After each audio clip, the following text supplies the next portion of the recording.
ಮೊದಲನೇ ಸರಿ ಆ, ಈ ವಿಚ್ಛೇದನ ಅಥವಾ ಮದುವೆ ವಿಚ್ಛೇದನ ಡಿವೋರ್ಸ್ ತಕ್ಕಂಥ ಪದನ ನಾನು ಮೊದಲು ಕೇಳಿದೆ. ವಿಚ್ಛೇದನ ವಿಚ್ಛೇದನದ ಬಗ್ಗೆ ಅನೇಕ ಬಾರಿ ಆಲೋಚನೆ ಮಾಡುವಂಥ ಒಂದು ಸಮಯಗಳಲ್ಲಿ ಇದು ಯಾಕೆ ಬೇಕಾಗಿದೆ ನಮಗೆ ಅಂತ ನಾವು ನೋಡೋದಾದರೆ, ಇದಕ್ಕೆ ಮುಂಚೆ ನಾನು ಆ, ಕೇಳಿದ್ದೇನೆ, ಆದರೆ ಅದನ್ನು ಟಿ ವಿಯಲ್ಲಿ ಕೇಳಿದ್ದೀನಿ, ಪಿಕ್ಚರಲ್ಲಿ ನೋಡಿದ್ದೇನೆ. ಕೋರ್ಟ್ಗಳಲ್ಲಿ ಇದರ ಬಗ್ಗೆ ಅನೇಕ ಚರ್ಚೆಗಳು ನಡೀತಾ ಇದೆ. ಆದರೆ ನನ್ನ ಆಪ್ತ ಮಿತ್ರ, ಅವನ ಹೆಸರು ಹೇಳಲಿಕ್ಕೆ ಇಷ್ಟಪಡೋದಿಲ್ಲ, ಮುಂಚೆ ಎಲ್ಲ ಮದುವೆ ಬಗ್ಗೆ ಅಧ್ಯಯನ ಮಾಡ್ತಾ ಇದ್ರು. ಈಗ ವಿಚ್ಛೇದನದ ಬಗ್ಗೆ ಅಧ್ಯಯನ ಮಾಡುವಂಥ ಪರಿಸ್ಥಿತಿಗೆ ನಾವು ಬಂದಿದ್ದೇವೆ. ವಿ ಎಲ್ ಸ್ಟಾರ್ಟ್ ಆಗುತ್ತೆ ಅಂತ ಇಟ್ಕೊಳ್ಳೋಣ ಅವನ ಹೆಸರು. ಅವನು ಮದುವೆ ಆಗಿ ಒಂದು ವರ್ಷದ ಮಗು ಕೂಡ ಇತ್ತು. ವಿಚ್ಛೇದನ ಅಂದರೆ ಏನು, ಯಾಕೆ, ಇದು ಬೇಕಾ? ಒಂದಿನ ಕರೆ ಮಾಡಿ ಡೆನಿಸ್ ಡೈವೋರ್ಸ್ ಮಾಡ್ಕೋತಾ ಇದ್ದೀನಿ ಅಂತ ಹೇಳ್ದ. ಅನೇಕರ ಬಾಳಿನಲ್ಲಿ ಇದು ದೊಡ್ಡ ಬಿರುಕನ್ನು ಕೊಡ್ತಾ ಇದೆ. ನಾವು ಸ್ನೇಹಿತರೆಲ್ಲ ಸೇರಿ ತುಂಬ ಕಷ್ಟಪಟ್ಟು ಹಣ ಎಲ್ಲ ಸೇರಿಸಿ ನಾವು ಈ ಮದುವೆ ಮಾಡಿದ್ವಿ. ಆದರೆ ಈ ವಿಚ್ಛೇದನದ ಬಗ್ಗೆ ಒಂದು ಸಾರಿ ನಾವು ಯೋಚನೆ ಮಾಡಿದಾಗ ಇದು ಎಷ್ಟು ವ್ಯಕ್ತಿತ್ವಗಳನ್ನು ಹಾಳು ಮಾಡ್ತಾ ಇದೆ. ಅವನು ಫೋನ್ ಮಾಡಿ ಈ ಥರ ಡೈವೋರ್ಸ್ ತೊಗೊಳ್ತಾ ಇದ್ದೀನಿ ಅಂತ ಹೇಳಿದಾಗ, ಏನಪ್ಪ ಹಿಂಗೆ ಮಾತಾಡ್ತಿದ್ಯಾ ನೀನು, ನಾನು ಬಂದು ನಿನ್ನ ನೋಡ್ತೀನಿ ಈಗ. ಎಷ್ಟು ಕುಟುಂಬಗಳನ್ನು ಮುರಿತಾ ಇದೆ, ಎಷ್ಟು ಸಮಾಜಗಳನ್ನು ಒಡಿತಾ ಇದೆ. ಇರೋ ಫೋನಲ್ಲಿ ಮಾತಾಡೋದು ಬೇಡ ಅಂದ್ಬಿಟ್ಟು ನೇರವಾಗಿ ಗಾಡಿ ತೊಗೊಂಡು ಅವ್ರ ಮನೆಗೆ ಹೋದೆ. ಇದ್ರ ಬಗ್ಗೆ ಯಾರೂ ಆಲೋಚನೆ ಮಾಡ್ತಿಲ್ಲ. ವಿಚ್ಛೇದನದಲ್ಲಿ ಬರೀ ಸ್ವಾರ್ಥ, ಅವರ ಸ್ವಂತ ಆಲೋಚನೆಗಳು ಇದೇ ನಡೀತಾ ಇದೆ. ನಾನು ನಮ್ಮ ಮನೆಯಿಂದ ಅವ್ರ ಮನೆಗೆ ಹೋಗ್ತಕ್ಕಂಥ ಸಂದರ್ಭದಲ್ಲಿ ನಾನು ಜೀವನದಲ್ಲೇ ಅಷ್ಟು ಒಂದು ವಿಚಾರವಾಗಿ ಯೋಚನೆ ಮಾಡಿದ್ದೇ ಇಲ್ಲ. ಅಷ್ಟು ಯೋಚನೆ ಮಾಡಿದೆ. ತ್ಯಾಗವನ್ನು ಬಿಟ್ಟು ಸ್ವಾರ್ಥವಾಗಿ ಯೋಚನೆ ಮಾಡೋದೇ ವಿಚ್ಛೇದನ.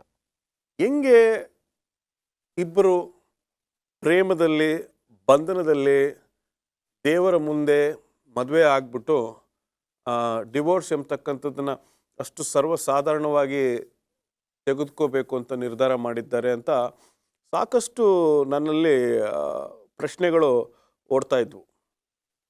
ಈ ವಿಚ್ಛೇದನದ ಬಗ್ಗೆ ಅನೇಕ ರೀತಿಯ ಪರಿಣಾಮಗಳನ್ನು ನಾವು ನೋಡ್ತಾ ಇದ್ದೀವಿ ಸಮಾಜದಲ್ಲಿ. ಈ ಡಿವೋರ್ಸ್ ಎಂಬತಕ್ಕಂಥದ್ದು ಎಷ್ಟು ಒಂದು ದುಃಖವನ್ನು ತರ್ತದೆ ಅಂತ ನನಗೆ ಆವಕ್ತ ಅರ್ಥ ಆಯಿತು. ಇವತ್ತು ನೀವು ಟಿ ವಿ ಆನ್ ಮಾಡಿದ್ರೆ ಇಂಥವರು ಡೈವರ್ಸ್ ಕೊಟ್ಟರು, ಅಂಥವ್ರು ಡೈವರ್ಸ್ ಕೊಟ್ಟರು. ಇನ್ನೊಂದು ಮುಖ್ಯವಾದ ವಿಚಾರ ಏನು ಅಂದರೆ, ಮದುವೆಗಿಂತ ಕಾಸ್ಟ್ಲಿ ಡೈವರ್ಸ್. ಆ ಮಗು ಎಲ್ಲಿಗೋಗುತ್ತೆ? ಆ ಮಗು ದೊಡ್ಡದಾದ್ಮೇಲೆ ಡ್ಯಾಡಿ ಎಲ್ಲಿ ಅಂತ ಕೇಳಿದಾಗ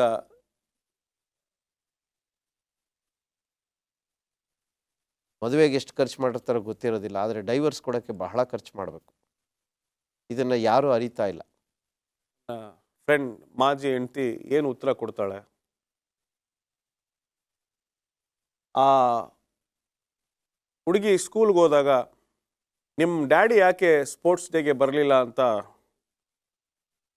ಕೇಳಿದ್ರೆ ಏನು ಹೇಳ್ತಾರೆ? ಒಂದು ಕ್ಷಣದ ತೀರ್ಮಾನ. ಇಷ್ಟೆಲ್ಲ ಪ್ರಶ್ನೆಗಳು ನನ್ನ ಮನಸ್ಸಲ್ಲಿ ಬರ್ತಕ್ಕಂಥ ಸಂದರ್ಭದಲ್ಲಿ ಅವನನ್ನು ಹೋಗಿ ನೋಡಿದಾಗ, ಯಾಕೋ ನೀನು ಡಿವೋರ್ಸ್ ತಗೊಳ್ತಾ ಇದೆಯಾ? ಒಂದು ದಿನದ ನಿರ್ಧಾರ ಇಡೀ ಜೀವನ ಅದರ ಫಲವನ್ನು ಅನುಭವಿಸಬೇಕಾಗುತ್ತೆ ಅಂತ ಹೇಳಿದಾಗ ನಮ್ಮಮ್ಮನಿಗೂ ನನ್ನ ಹೆಂಡತಿಗೂ ಜಗಳ ಆಗೋಯ್ತು. ಅನೇಕ ಬಾರಿ ಸಮಾಜದಲ್ಲಿ ನಾವು ನೋಡ್ಬೋದಾದರೆ ಮದುವೆಯನ್ನು ಒಂದು ಪವಿತ್ರವಾದದ್ದು ಅಂತ ನೋಡ್ತಾರೆ. ಸರಿ ಮಾಡಿಸೋ, ಇದೇ ಜೀವನ ಅಂತ ಹೇಳಿದೆ. ಆದರೆ ನನ್ನ ಸ್ನೇಹಿತ ಡಿವೋರ್ಸ್ ಬೇಕೇ ಬೇಕು ಅಂತ ಹಠ ಮಾಡಿ ಡಿವೋರ್ಸ್ ತಗೊಂಡ. ಆದರೆ ವಿಚ್ಛೇದನವನ್ನು ಯಾವ ಜಾಗಕ್ಕೆ ಸೇರಿಸ್ತೀರಾ ನೀವು? ಇವತ್ತು ಸಮಾಜದಲ್ಲಿ ಅದು ಅಂಗೀಕಾರ ಆಗಿರ್ಬೋದು, ಸಮಾಜ ಅದನ್ನು ಸ್ವೀಕಾರ ಮಾಡಿರ್ಬೋದು. ಆದರೆ ಮದುವೆಯನ್ನು ಸ್ವೀಕಾರ ಮಾಡಿದಷ್ಟು ಸ್ವೀಕಾರದಲ್ಲಿ ವಿಚ್ಛೇದನ ಇಲ್ಲ. ಈಗ ನನ್ನ ಸ್ನೇಹಿತ ಡಿವೋರ್ಸ್ ಆಗಿದ್ದಾನೆ. ಈ ವಿಚ್ಛೇದನ ಅನ್ನುವಂಥದ್ದನ್ನು ನಾವು ಅಧ್ಯಯನ ಮಾಡಲಿಕ್ಕೂ ಕೂಡ ಹೇಸುವಂಥ ಒಂದು ಪರಿಸ್ಥಿತಿಯಲ್ಲಿ ನಾವಿದ್ದೇವೆ. ಈ ವಿಶೇಷವಾದಂಥ ಈ ಅಧ್ಯಯನ ಮಾಡುವಂಥ ಅನೇಕರು ಇವತ್ತು ವಿಚ್ಛೇದನ ಬೇಡ ಅಂತ ಹೇಳ್ತಿದ್ದಾರೆ. ಆದರೆ ಸಮಾಜ ಇನ್ನೊಂದು ಕಡೆ ವಿಚ್ಛೇದನ ಬೇಕೇ ಬೇಕು, ಇದು ಗಂಡು ಹೆಣ್ಣಿನ ಪರಸ್ಪರ ಒಪ್ಪಂದದ ವಿಚ್ಛೇದನ ಅಂತ ಕೂಡ ತಂದಿದ್ದಾರೆ. ಆದರೆ ವಿಚ್ಛೇದನ ಎಲ್ಲಿವರೆಗೂ ಹೋಗುತ್ತೆ, ಯಾವ ರೀತಿ ಸಮಾಜವನ್ನು ಉಳಿಯುತ್ತೆ ನನಗಂತೂ ಗೊತ್ತಾಗ್ತದೆ. ಇದು ದೂರ ಆಗಬೇಕು ಅಂತ ನಾನು ಬಯಸ್ತೇನೆ.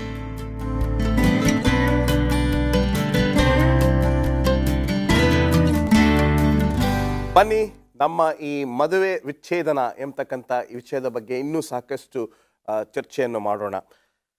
ನಿಮ್ಮ ಒಂದು ಮದುವೆಯ ಜೀವನದಲ್ಲಿ ಯಾವಾಗಾದರೂ ತಮಾಷೆಗೆ ನೀವು ಗಂಡ ಹೆಂಡ್ತೀರಿ ಯಾವಾಗಾದರೂ ನೀನು ಹಿಂಗೆ ಮಾಡ್ತಾ ಇರೋ, ಒಂದು ಸರಿ ನಿನಗೆ ಡೈವರ್ಸ್ ಕೊಟ್ಬಿಡ್ತೀನಿ ಅಂತ ಯಾವಾಗಾದರೂ ಹೇಳಿದಾರ ನಿಮ್ಮ ಶ್ರೀಮತಿಯವರು ನಿಮಗೆ?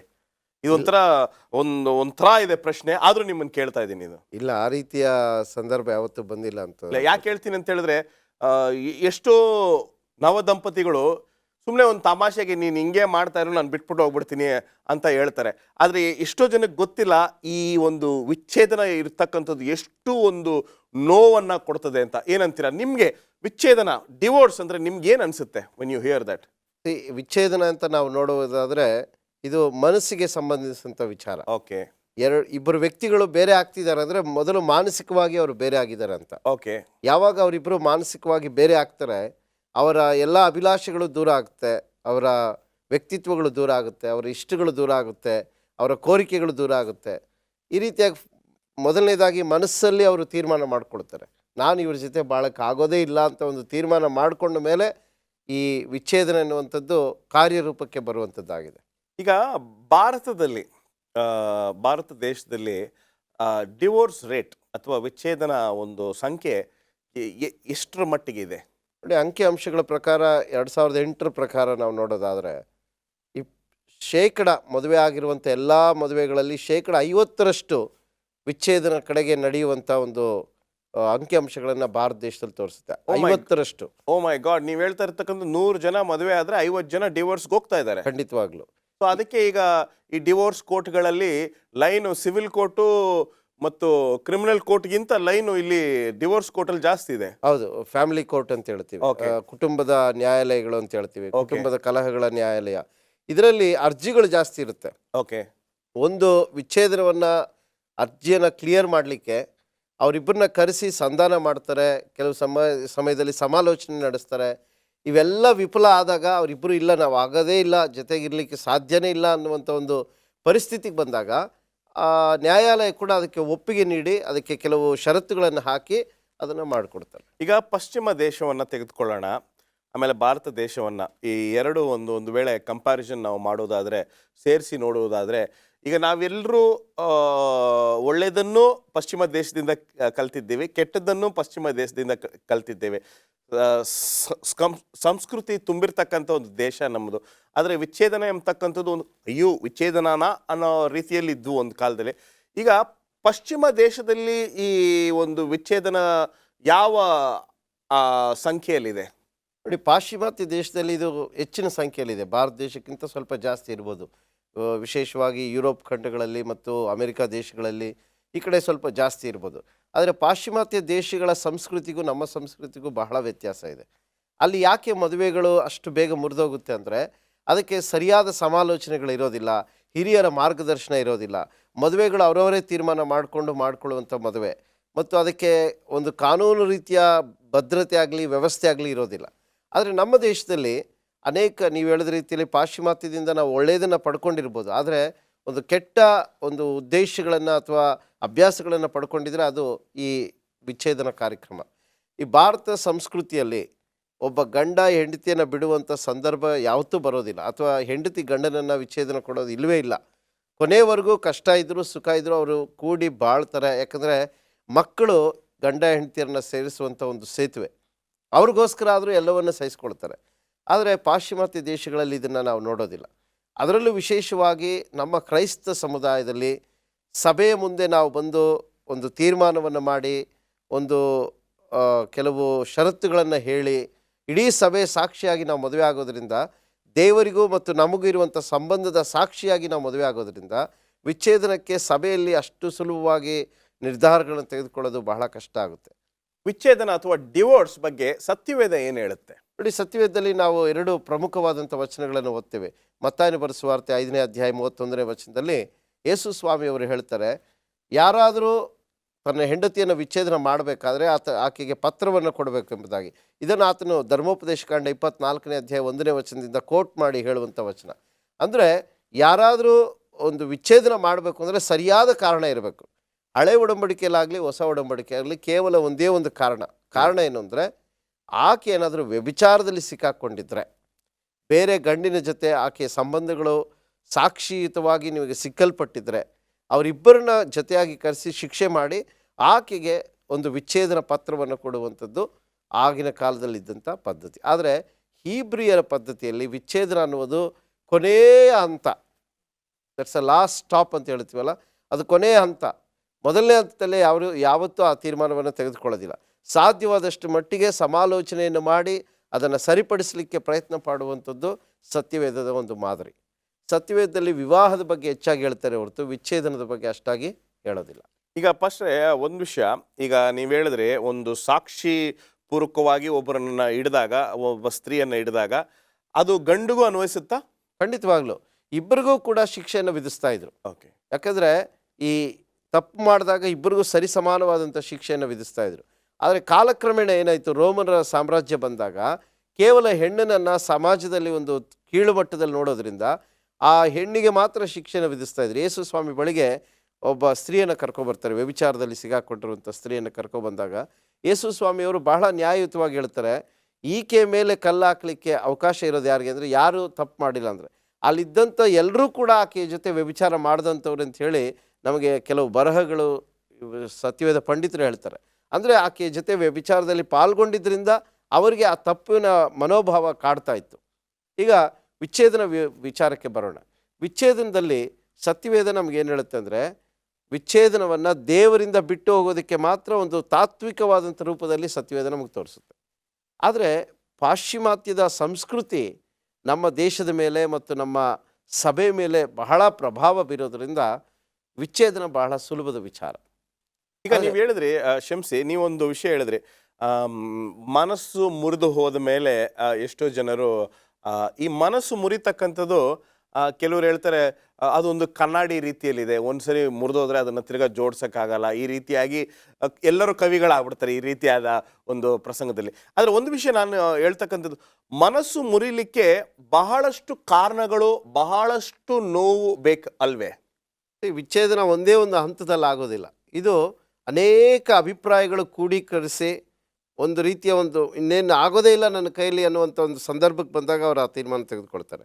ಆದರೆ ಮುಖ್ಯವಾಗಿ ವಿಚ್ಛೇದನ ಯಾಕೆ ನಡೆಯುತ್ತೆ ಅಂದರೆ, ಒಬ್ಬರ ಅಭಿಪ್ರಾಯಗಳನ್ನು ಇನ್ನೊಬ್ಬರು ಗೌರವಿಸ್ತಾ ಇದ್ದಾಗ, ಒಬ್ಬರ ಆಸೆಗಳನ್ನು ಇನ್ನೊಬ್ಬರು ಪೂರೈಸದೇ ಇದ್ದಾಗ, ಒಬ್ಬರ ಕೋರಿಕೆಗಳನ್ನು ಇನ್ನೊಬ್ಬರು ಅರ್ಥ ಮಾಡ್ಕೊಳ್ಳದೇ ಇದ್ದಾಗ, ಅಥವಾ ಅವರು ಈ ರೀತಿ ಇರಬೇಕಿತ್ತು ಅಂದ್ಕೊಂಡು ಆ ಒಂದು ಅಭಿಪ್ರಾಯಗಳನ್ನು ಸರಿಪಡಿಸೋಕ್ಕಾಗದೇ ಇದ್ದಾಗ ಈ ವಿಚ್ಛೇದನಕ್ಕೆ ದಾರಿ ತೆಗೆದು ನಾವು ಅದ್ರ ಬಗ್ಗೆ ಇನ್ನೂ ಸ್ವಲ್ಪ ಆಳವಾಗಿ ಚರ್ಚೆ ಮಾಡೋಣ. ಅದಕ್ಕಿಂತ ಮುಂಚಿತವಾಗಿ ಈಗ ಒಂದು ವಿಷಯ, ಸಾಕ್ಷಿಯಾಗಿ ಒಂದು ಸಾಕ್ಷಿ ಸಿಕ್ಬಿಡ್ತು, ಹುಡುಗಿ ಈ ರೀತಿ ಇದ್ಲು, ಹುಡುಗ ಆ ರೀತಿ ಇದ್ಲು ಅಂತ ಒಂದು ಖಂಡಿತವಾಗಿರ್ತಕ್ಕಂಥ ಒಂದು ಸಾಕ್ಷಿ ಸಿಕ್ಬಿಟ್ರೆ ನಮಗೆ ನಾವು ಈ ರೀತಿಯಾಗಿ ಒಂದು ನಿರ್ಧಾರವನ್ನು ತೆಗೆದುಕೋಬೋದು ಅಂತ ಸತ್ಯವೇದ ಹೇಳಿದೆ. ಹೌದು, ಅದರ ಬಗ್ಗೆ ನಾವು ಇನ್ನೂ ಸ್ವಲ್ಪ ಚರ್ಚೆ ಮಾಡೋಣ. ಒಂದು ಸಣ್ಣ ವಿರಾಮಕ್ಕೆ ಸಮಯ ಇದೆ.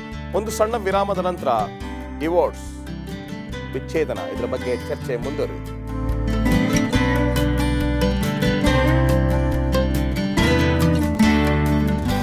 Welcome back. ಬನ್ನಿ ನಮ್ಮ ಚರ್ಚೆಯನ್ನು ಮುಂದುವರಿಸೋಣ.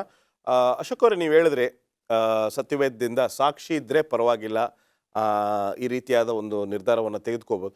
ಆದರೆ ಈಗ ಎಷ್ಟೋ ವಿಚ್ಛೇದನಗಳು, ಡಿವೋರ್ಸ್ಗಳು ಬರ್ತಕ್ಕಂಥ ಕಾರಣ ಏನು ಅಂತ ಹೇಳಿದ್ರೆ, ಅವ್ರು ಹೇಳಿದ್ರು, ಇವ್ರು ಹೇಳಿದ್ರು, ಅಮ್ಮನಿಗೋಸ್ಕರ, ಅಪ್ಪನಿಗೋಸ್ಕರ, ತಂಗಿಗೋಸ್ಕರ, ಅಕ್ಕನಿಗೋಸ್ಕರ ಎಂಬತಕ್ಕಂಥ ಒಂದು ಗೆಸ್ ವರ್ಕಲ್ಲೇ ಎಷ್ಟೋ ಯವನಸ್ಥ ಜನರು ಈ ವಿಚ್ಛೇದನಕ್ಕೆ ಬರ್ತಾರೆ. ಅದ್ರ ಬಗ್ಗೆ ನಿಮ್ಮ ಅಭಿಪ್ರಾಯ? ನೋಡಿ, ವಿಚ್ಛೇದನದ ಬಗ್ಗೆ ಸತ್ಯವೇದ ಬಹಳ ಸ್ಪಷ್ಟವಾಗಿ ಹೇಳುತ್ತೆ. ವಿಚ್ಛೇದನ ಅನ್ನುವಂಥದ್ದು ದೇವರ ಒಂದು ಯೋಜನೆ ಅಲ್ಲ. ವಿಚ್ಛೇದನ ಮಾಡೋದ್ರಿಂದ ಬರುವಂಥ ಅಪಾಯಗಳ ಬಗ್ಗೆ ಸತ್ಯವೇದ ಹೇಳುತ್ತೆ. ಮತ್ತಾಯನ ಬರೆಸುವಾರ್ತೆ 5ನೇ ಅಧ್ಯಾಯ 31ನೇ ವಚನದಲ್ಲಿ, ನೀವು ವಿಚ್ಛೇದನ ಕೊಟ್ಟಾಗ ಆಕೆಯನ್ನು ನೀವು ವ್ಯಭಿಚಾರಕ್ಕೆ ದೂಡ್ತಾ ಇದ್ದೀರಾ, ತಳ್ತಾ ಇದ್ದೀರಾ ಅಂತ ಒಂದು ಎಚ್ಚರಿಕೆಯನ್ನು ಕೊಡುತ್ತೆ. ಆದರೆ ಈಗೇನಾಗಿದೆ ಅಂದರೆ ವಿಚ್ಛೇದನ ಒಂದು ಅವಕಾಶ ಆಗಿದೆ. ಸತ್ಯವೇದದ ಪ್ರಕಾರ ವಿಚ್ಛೇದನ ಎಲ್ಲೂ ಕೂಡ ಅವಕಾಶ ಇಲ್ಲ. ಸತ್ಯವೇದ ಹೇಳುವಂಥದ್ದು ಸಾಧ್ಯವಾದರೆ ನೀವೆಲ್ಲರೂ ಕೂಡ ಜೊತೆಯಾಗಿ ಬಾಳಬೇಕು ಅಂತ ಹೇಳುತ್ತೆ. ಸತ್ಯವೇದದಲ್ಲಿ ವಿಚ್ಛೇದನವನ್ನು ವಿಗ್ರಹಾರಾಧನೆಗೆ ಹೋಲಿಸಿದ್ದಾರೆ. ಯಾಕಂದರೆ ಸ್ವಾಮಿ ಹೇಳ್ತಾನೆ, ಇಸ್ರಾಯೇಲರು ನನ್ನನ್ನು ಬಿಟ್ಟು ಬೇರೆ ದೇವ್ರನ್ನ ಆರಾಧನೆ ಮಾಡುವಂಥದ್ದು ವಿಚ್ಛೇದನದ ರೀತಿಯಲ್ಲಿ ತೋರಿಸ್ತಾನೆ. ಈಗ ಸಮಾಜದಲ್ಲಿ ನಾವು ನೋಡೋದಾದರೆ ಯಾಕೆ ಈ ವಿಚ್ಛೇದನಗಳು ಜಾಸ್ತಿ ಆಗ್ತಿದೆ ಅಂದರೆ, ಮದುವೆಯಲ್ಲಿ ಸರಿಯಾದ ಒಂದು ತೀರ್ಮಾನಗಳನ್ನು ತೆಗೆದುಕೊಳ್ಳದೆ, ಮದುವೆಯಲ್ಲಿ ಕೆಲವು ವಾಸ್ತವಗಳನ್ನು ನಾವು ಅರ್ಥ ಮಾಡ್ಕೊಳ್ಳದೆ, ಉದಾಹರಣೆಗೆ ಈಗ ವರದಕ್ಷಿಣೆ ಅಂತಿದೆ. ಒಂದು ದೊಡ್ಡ ಮೊತ್ತದ ವರದಕ್ಷಿಣೆ ಅಂತ ಬಂದಾಗ ಆ ಹುಡುಗಿಯಲ್ಲಿರುವಂಥ ಎಲ್ಲ ನ್ಯೂನ್ಯತೆಗಳನ್ನು ನಾವು ಮರ್ತೋಗ್ತೀವಿ ಆ ವರದಕ್ಷಿಣೆ ಮುಖ ನೋಡಿಕೊಂಡು. ಆ ವರದಕ್ಷಿಣೆ ಕರಗ್ತಾ ಹೋದಾಗ ಆ ಹುಡುಗಿಯಲ್ಲಿರುವಂಥ ನ್ಯೂನ್ಯತೆಗಳು ಎದ್ದು ಕಾಣ್ತಾ ಹೋಗುತ್ತೆ. ಆಗ ಯಾವ ಹಂತಕ್ಕೆ ಬರ್ತಾರೆ ಅಂದರೆ, ಇನ್ಮೇಲೆ ಆಗೋಯ್ತಲ್ಲ ಇದು, ಸೊ ನಾನೀಗೇನು ಮಾಡ್ಬೋದು, ಡೈವರ್ಸ್ ಕೊಡ್ಬೋದು ಅಂತ. ಇದು ಕಾನೂನಿನ ರೀತಿಯಲ್ಲಿ ಅವಕಾಶಗಳನ್ನು ಕಲ್ಪಿಸ್ಕೊಟ್ಟಿರ್ಬೋದು. ಆದರೆ ಸತ್ಯವೇದದ ಒಂದು ಕಾನೂನಿದೆ. ಆ ಸತ್ಯವೇದದ ಕಾನೂನಿನ ಪ್ರಕಾರ ಮದುವೆ ಪರಿಶುದ್ಧವಾದದ್ದು. ದೇವರು ಆಶೀರ್ವದಿಸಿದಂಥ 3 ವಿಚಾರಗಳಲ್ಲಿ ವಿವಾಹ ಮೊಟ್ಟ ಮೊದಲನೇ ಪರಿಶುದ್ಧವಾದಂಥದ್ದು, ಸಬ್ಬತ್ತು ಪರಿಶುದ್ಧವಾದದ್ದು, ಕಾಣಿಕೆ ಪರಿಶುದ್ಧವಾದದ್ದು. ಅದರಲ್ಲಿ ವಿವಾಹ ಅನ್ನುವಂಥದ್ದು ಬಹಳ ಪರಿಶುದ್ಧವಾದದ್ದು. ಅಂಥ ಪರಿಶುದ್ಧವಾದದ್ದನ್ನು ವಿಚ್ಛೇದನ ಎಂಬುವಂಥ ಕಾರ್ಯಕ್ರಮದ ಮೂಲಕ ಅಪರಿಶುದ್ಧಗೊಳಿಸುವುದು ದೇವರ ಯೋಜನೆ ಅಲ್ಲವೇ ಅಲ್ಲ.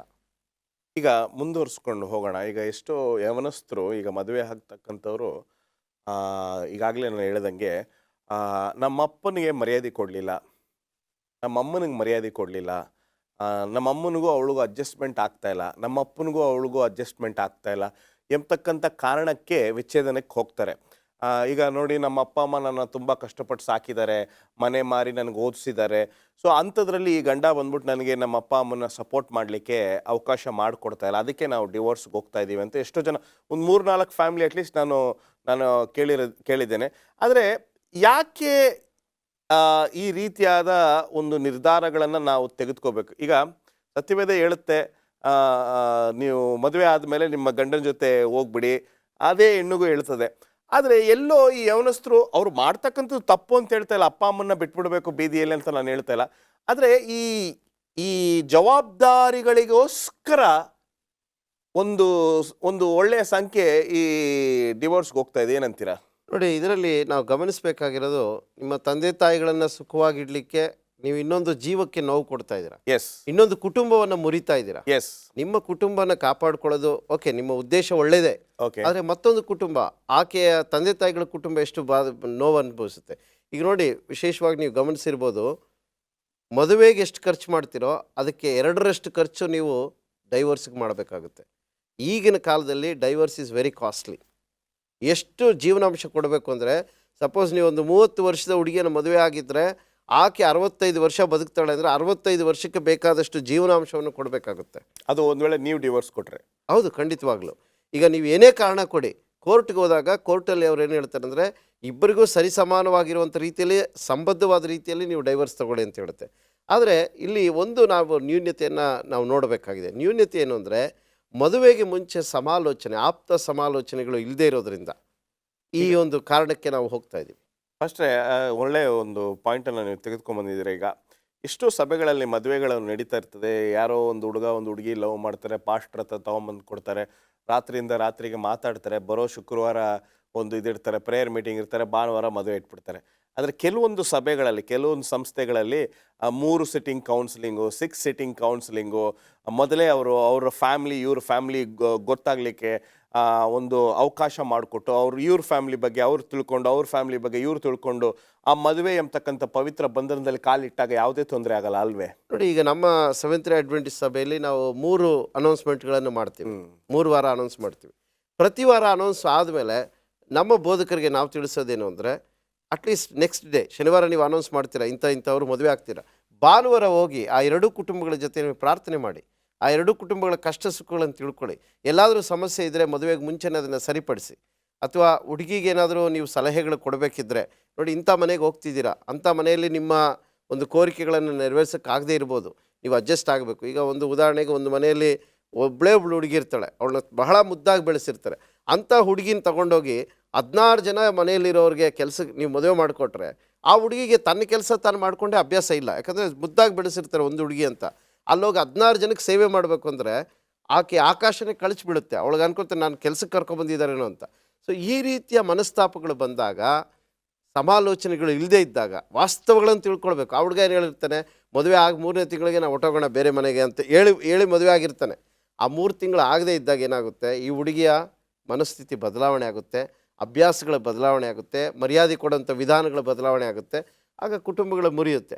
ಅದೇ ಮುಂಚೆನೇ ನೀವು ಹೇಳಿದರೆ, ನೋಡಮ್ಮ ಇಂಥ ಮನೆಗೆ ನೀನು ಹೋಗ್ತಿದ್ಯಾ, ಅಲ್ಲಿ ವಾತಾವರಣ ಇದು, ಅಲ್ಲಿಯ ಪರಿಸ್ಥಿತಿ ಇದು, ನೀನು ಅರ್ಥ ಮಾಡ್ಕೊಳ್ಬೇಕು. ಈಗ ಇದರಲ್ಲಿ ಪಾಸ್ಟ್ಗಳ ಪಾತ್ರ ಬಹಳ ಮುಖ್ಯ ಆಗುತ್ತೆ.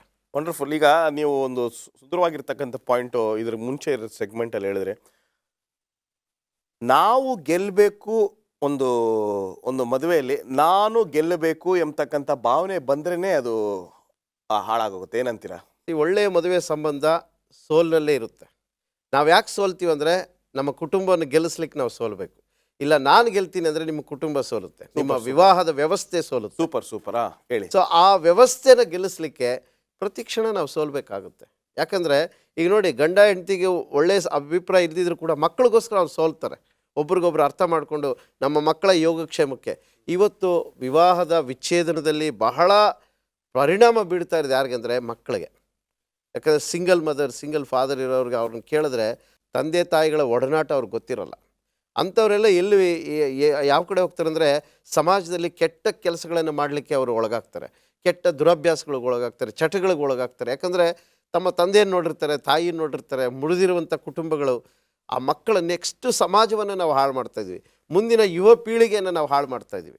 ಈಗ ಕೆಲವೊಂದು ಬಾರಿ ನಾವು ಅಂದ್ಕೊಳ್ಬೋದು, ಸಭೆಯಲ್ಲಿ ಎಲ್ಲ ನಾವು ಅನುಕೂಲವಾಗಿ ಮಾಡಿಕೊಟ್ಟಿದ್ವಿ, ಕೋರ್ಟ್ ಡಿಕ್ಲೇರ್ ಮಾಡಿದೆ, ಎಲ್ಲ ಮಾಡ್ಬೋದು. ಆದರೆ ಅದರ ಪರಿಣಾಮ ಏನು ಅಂದರೆ, ಬಹಳ ಕೆಟ್ಟ ಪರಿಣಾಮವನ್ನು ಸಭೆ ಮೇಲೆ, ಸಮಾಜದ ಮೇಲೆ ನಾವು ಆಗ್ತಾಯಿದ್ವಿ. ಎಲ್ಲೋ ಒಂದು ಕಡೆ ನಮ್ಮ ಸಮಾಜವನ್ನು ನಾವೇ ಮುರಿದು ಹಾಳು ಮಾಡ್ತಾಯಿದ್ವಿ. ವಂಡರ್ಫುಲ್. ಇದ್ರ ಬಗ್ಗೆ ನಾವು ಇನ್ನೂ ಮುಂದಿನ ದಿನಗಳಲ್ಲಿ ನಾವು ಚರ್ಚೆ ಮಾಡೋಣ. ಸದ್ಯಕ್ಕೆ ಇಷ್ಟೇ ಸಮಯ ಇದೆ. ದೇವರು ನಿಮ್ಮನ್ನು ಆಶೀರ್ವದಿಸಲಿ. ಬೋಧಕರಾದ ಅಶೋಕ್ ಅವರೇ, ಥ್ಯಾಂಕ್ ಯು ಸೋ ಮಚ್. ಪ್ರಿಯ ವೀಕ್ಷಕರೇ, ಮದುವೆಯನ್ನು ಮಾಡ್ಕೊಳ್ತಾ ಇರ್ತಕ್ಕಂಥ ಯೌವನಸ್ಥರೇ, ಮದುವೆ ಆಗಿರ್ತಕ್ಕಂಥ ಯೌವನಸ್ಥರೇ, ಯೇಸು ಕ್ರಿಸ್ತನನ್ನು ನಿಮ್ಮ ಮನೆಗೆ ಆಹ್ವಾನ ಮಾಡಿದ್ದೀರಾ? ನಿಮ್ಮ ಕೌಟುಂಬಿಕ ಜೀವನದಲ್ಲಿ ಯೇಸು ಕ್ರಿಸ್ತನಿದ್ದಾನ? ಒಂದು ವೇಳೆ ಯೇಸು ಕ್ರಿಸ್ತನು ಇಲ್ಲ ಇದ್ದರೆ ನೀವು ಈ ರೀತಿಯಾದ ನಿರ್ಧಾರಗಳನ್ನು ತೆಗೆದುಕೋಬೇಕಾಗುತ್ತೆ. ದೇವರನ್ನ ಕರೆಯಿರಿ, ನಿಮ್ಮ ಮನೆಗೆ ರಕ್ಷಣೆ ಬರುತ್ತೆ.